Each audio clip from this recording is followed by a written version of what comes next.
You can always ask Racquel a question by sending her an email to rmludaway@kw.com. Now, once again, here's Racquel. Welcome back. You are listening to the Racquel Ludaway Show, Real Talk, Real Solutions on 98.9 FM, The Answer. And I am here talking with William A. Thompson, attorney at law, and we are discussing estate planning.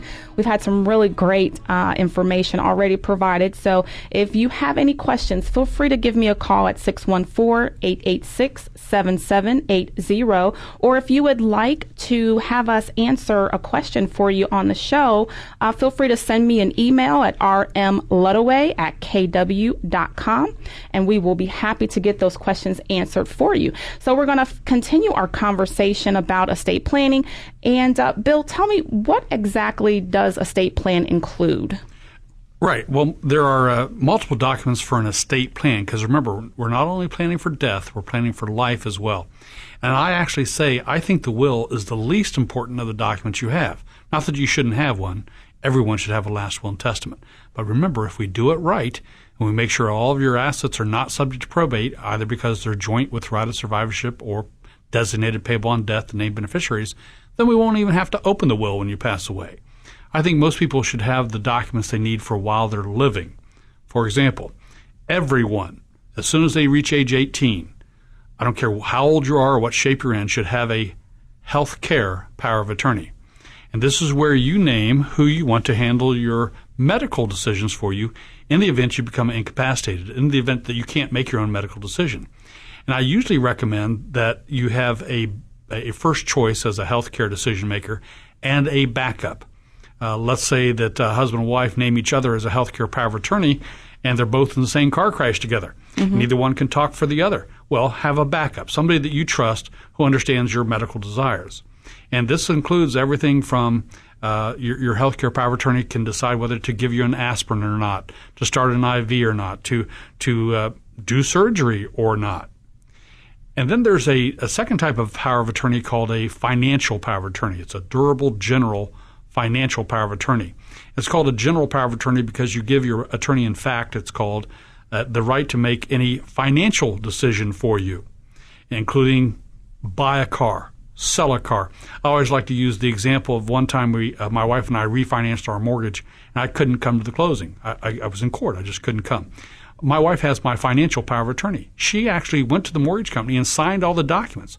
She has the authority to sign my name to debt.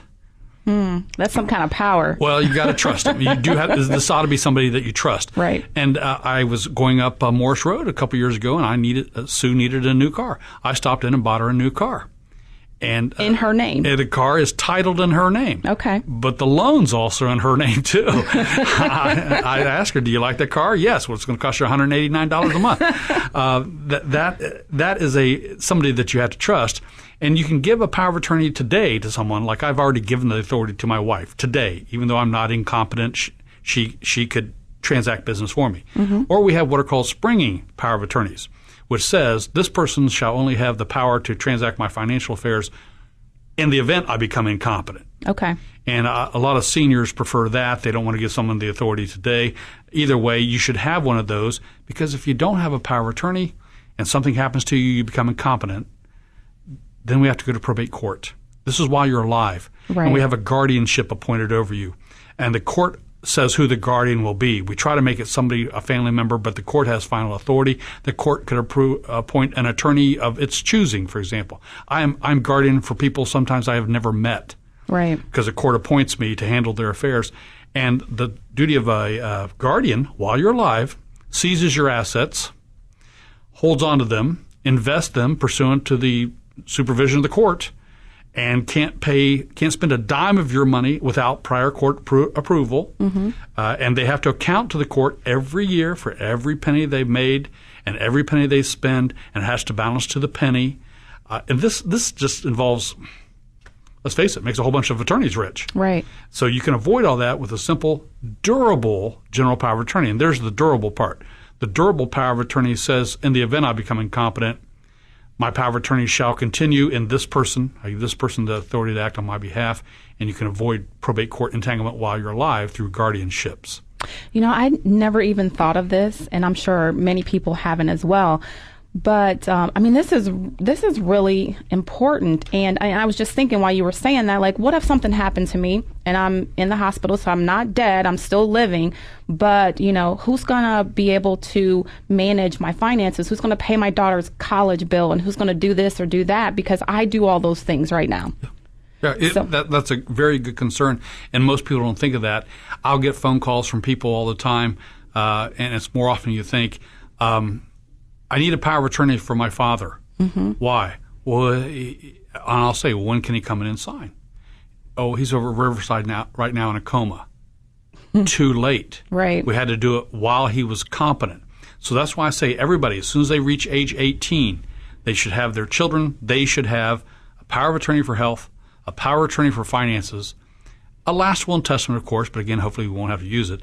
And then the last document we should discuss, which is, I don't recommend it, and I do not recommend it, if that makes sense, is a living will. Some states call it a right to die declaration. If I can be blunt, it simply says, if I'm only being kept alive by artificial machines, if my death is being prolonged, if death is imminent, take me off life support. Let me pass. Give me comfort care, but let me pass. And some people want that. Some people don't for religious reasons. I understand. But you should at least have the first three, a last will and testament, a power of attorney for finances, and a power of attorney for health, and then if you're so inclined, the living will. The powers of attorneys lapse when you pass away. In your last will and testament, you appoint an executor to handle your affairs after death. They're kind of like a power of attorney after death. Mm-hmm. But again, if we do it right, if we do the simple estate planning techniques we've already given the listener, there won't be anything for an executor to do. We won't have to open up an estate. And what do you have to do when you have to open up an estate? What does that mean? What has to occur when you have to do that? Well, again, we seize all probate assets. That's assets that are not held joint with right of survivorship or payable on death. Okay. And then we have to notify all the heirs and all the beneficiaries named in the will if they're different. We have to give them a copy of the last will and testament. We have to give them the right to contest the last will, that it wasn't validly executed, or perhaps the person who made the will wasn't of the right sound mind or memory. And then we have to inventory all probatable assets, present that inventory to the court. It has to be approved. And then we start liquidating the assets to pay bills, or literally probate court. Most of the time in a probate proceeding, we're waiting around for time periods to run. Under Ohio law, a creditor has 6 months, either from the date of death or from the date the time the estate is opened, to submit a claim to demand payment of a bill. So a family member might have to wait 6 months before you pay all the bills and then they get the money? They will probably have to wait 6 months. Unless we know we have enough cash on hand to pay bills, we can make partial distributions. But we wait 6 months and then we start dispersing. We know who the bills are, we pay them, then we start dispersing anything left over. Well, again, if you keep it out of probate because the checking or savings account or the stock or the bond was payable on death, we don't have to worry about the creditors. Can I give you an example? Do we have time in this segment for an example? We have about 30 seconds. Okay. A fellow passes away that I knew very well. Nothing he had was subject to probate. It was all payable on death, joint survivorship. He had buku bills. Sears calls me and says, when are you going to pay our bill? I said, I'm not. Why? Because he didn't have anything that was subject to probate. And then this woman from Sears tries to lay on me that, don't you think his children have a moral obligation to pay their father's debts? I said, a moral obligation? Moral? You're talking to a lawyer, lady. Don't talk to me about morals. And I said, well, don't you think you have a moral obligation not to charge your customers such a high interest rate on your credit cards? And that's when she said, I see you're in Ohio. Right. She goes, okay, we'll write off his $13,000 debt that he owed to Sears. Wow. Keep it out of probate. Wow.